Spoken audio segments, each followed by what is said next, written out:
70평생 중동 역사를 연구해온 노학자가 있습니다.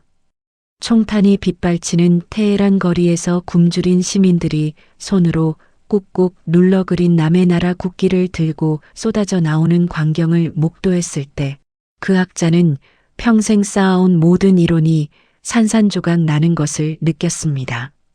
강대국들이 이익만 챙겨 쥐새끼처럼 도망치는 그 순간 9천만이란 국민이 부른 이름은 미국도 러시아도 중국도 아니었습니다. 오직 대한민국이었습니다. 도대체 한국은 사막 한복판에 무엇을 심어 놓았길래 이런 기적이 가능한 걸까요?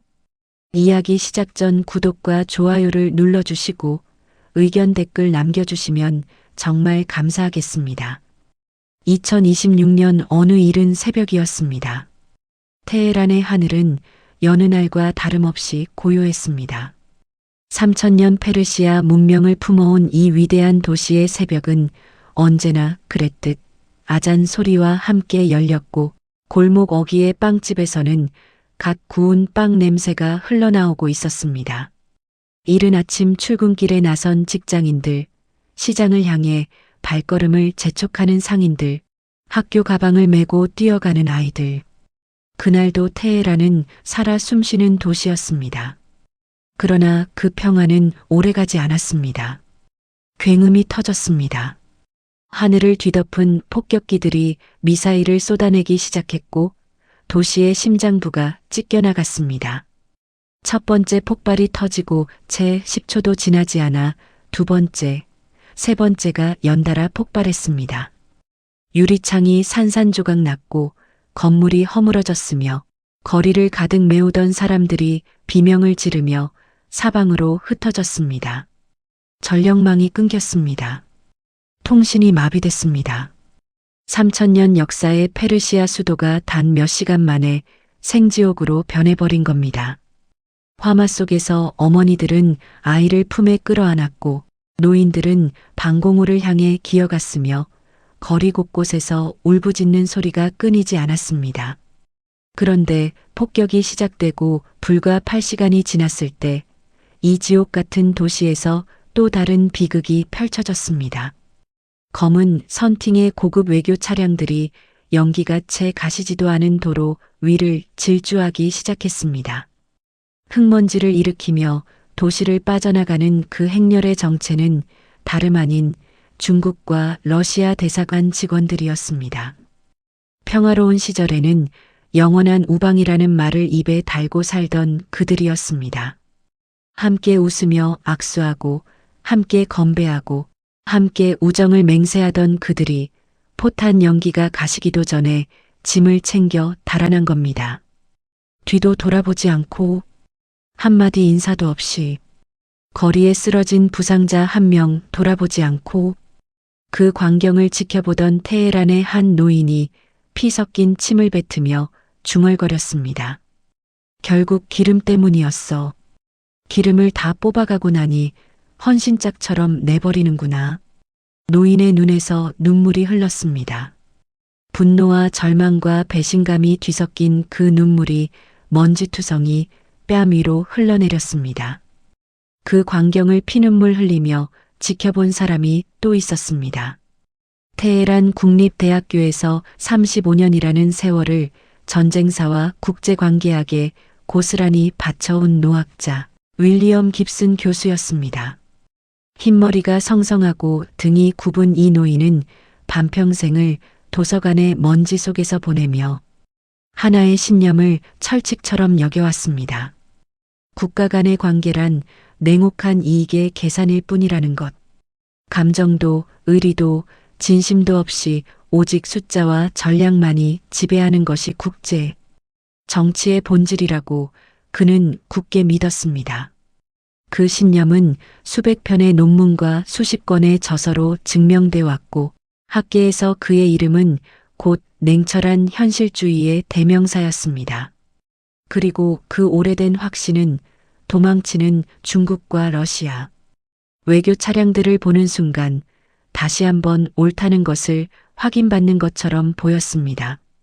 그런데 사흘째 되던 날이었습니다. 굶주림과 공포와 절망에 지친 테헤란 시민들이 방공호 밖으로 기어 나오기 시작했습니다. 처음엔 1명, 2명이었습니다. 그러다 수십 명, 수백 명, 이윽고 수만 명이 거리로 쏟아져 나왔습니다. 깁슨 교수는 그들의 손을 봤습니다. 돌멩이가 아니었습니다. 총이 아니었습니다. 꼬깃꼬깃하게 구겨진 종이 한 장씩이 저마다의 손에 들려 있었습니다. 교수는 눈을 찡그리며 더 가까이 다가갔습니다. 그리고 숨이 멎었습니다. 그 종이 위에는 볼펜으로 삐뚤삐뚤 눌러 그린 무언가가 있었습니다. 동그라미가 어설프고 내 귀퉁이의 궤가 온전치 않았지만 그것은 누가 봐도 틀림없는 태극기였습니다. 대한민국의 국기였습니다. 미국도 아니고 러시아도 아니고 중국도 아니었습니다. 아시아 끝자락의 작은 나라 한국의 국기를 9천만이란 시민이 자발적으로 손에 그려들고 거리로 나온 것이었습니다. 70평생 역사를 연구한 이 노학자는 그 순간을 훗날 이렇게 회고했습니다. 그날 처음으로 내가 배운 모든 것이 틀렸을지도 모른다는 생각을 했습니다. 이 놀라운 장면의 뿌리를 이해하기 위해서는 시계를 정확히 50년 전으로 돌려야 합니다. 1977년의 테헤란으로. 당시 이란은 석유 달러가 넘쳐 흐르던 중동의 맹주였고 미국과 소련을 비롯한 강대국들이 앞다퉈 러브콜을 보내던 나라였습니다. 그 행렬 속에 한국도 있었습니다. 그러나 한국의 자리는 달랐습니다. 양복 차림의 서양 외교관들이 에어컨이 빵빵한 특급 호텔 로비에서 샴페인 잔을 부딪히며 계약서에 사인할 때 한국의 청년들은 섭씨 60도를 훌쩍 넘는 살인적인 폭염 아래서 맨손으로 바위를 깨고 있었습니다. 2만 명이었습니다. 무려 2만 명의 대한민국 청년들이 이란의 사막 한복판에서 몸을 불태웠습니다. 그들의 하루는 새벽 4시에 시작됐습니다. 해가 중천에 오르기 전에 최대한 일을 끝내야 했기 때문입니다. 그러나 중동의 여름은 새벽조차 뜨거웠습니다. 작업복은 땀으로 흠뻑 젖었고 손바닥에는 굳은 살이 겹겹이 박혔습니다.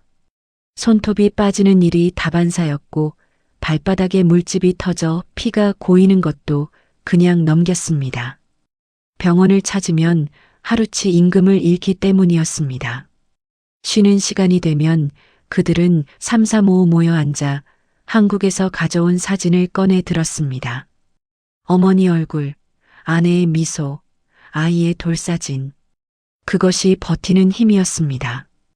이 고통을 이겨내면 가족에게 조금 더 나은 삶을 줄 수 있다는 믿음 하나로 그들은 사막의 태양과 맞섰습니다. 그렇게 흘린 피와 땀 위에 길이 놓였습니다. 아스팔트가 깔리고 교량이 세워지고 건물의 뼈대가 하늘을 향해 솟아올랐습니다. 그리고 그 길에 이름이 붙었습니다. 서울로. 이란의 수도 테헤란 한복판에 새겨진 대한민국의 이름이었습니다.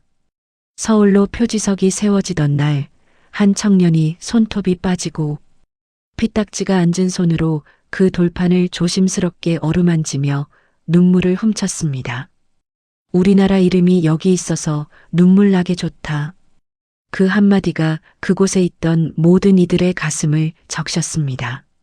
어린 학생이었던 깁슨 교수는 기억합니다. 공사 현장 옆을 지날 때마다 보았던 장면들을 말이 통하지 않아도 웃음으로 이란 아이들에게 먹을 것을 나눠주던 한국 노동자들을 퇴근길에 무거운 몸을 이끌고도 다친 이란 노인을 부축해 집 앞까지 데려다 주던 그 청년을 그들은 이란의 자원을 빼앗으러 온 게 아니었습니다. 자신의 땀을 팔러 온 사람들이었고 그 땀에는 조작이 없었습니다. 계산이 없었습니다. 정직한 노동과 따뜻한 인간미가 있을 뿐이었습니다. 그 기억이 이란 사람들의 가슴 속에서 50년을 숨쉬었습니다. 한국의 진심은 그 세대에서 끝나지 않았습니다. 21세기에 들어서도 한국은 중동과 아랍 세계에서 결코 잊을 수 없는 흔적을 남겼습니다. 아랍에미리트에 파병된 아크 부대는 현지 특수전 부대를 훈련시키는 것에 그치지 않고 매주 의료팀을 꾸려 빈곤한 마을을 찾아다니며 무료 진료를 펼쳤습니다. 병원 문턱조차 밟아보지 못한 채 살아온 노인들이 한국 군의관의 손을 붙잡고 울먹였습니다. 레바논 남부 분쟁 지역에 자리한 동명부대는 한국군 역사상 가장 오랫동안 유지되는 해외 파병 부대가 됐습니다. 그들은 총을 들 때보다 청진기를 들 때가 더 많다는 말이 나올 만큼 민간인 지원에 헌신적이었습니다. 폭격으로 턱이 날아간 8살짜리 아이를 한국군 의사가 수술했습니다. 포탄에 무너진 마을 학교를 한국 부대원들이 주말마다 나와 손수 시멘트를 이겨 다시 세웠습니다. 전기도 들어오지 않는 마을에 한국 군인들이 발전기를 놓아줬습니다.